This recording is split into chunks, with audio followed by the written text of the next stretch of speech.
দোয়া করা মাত্রই কবুল করে কে? তবে তিনটা পদ্ধতিতে করে। চিল্লায় বলেন তো কয়টা? যখনই যা চাইবেন আল্লাহ বলে দেব দেব দেব দেব না, কখনো বলে না।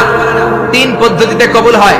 পদ্ধতি নাম্বার 1, কোন বিষয় আল্লাহর কাছে চাইলেন, দোয়া করলেন, আল্লাহ বলে দেব দেব বলেই তিনি দিয়ে দেয়, ফলে আপনি পেয়ে যান, আপনি খুশি। সুবহানাল্লাহ পড়েন।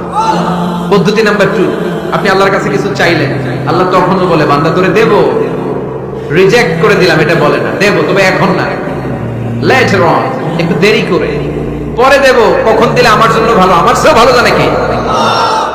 তাহলে মাঝে মাঝে সাথে সাথে দেয়, মাঝে মাঝে দেরি করে দেয়।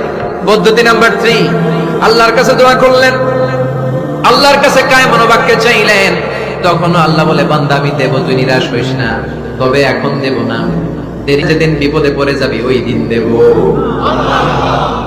যেদিন পিতা সন্তানকে চিনে না, সন্তান পিতারে চিনে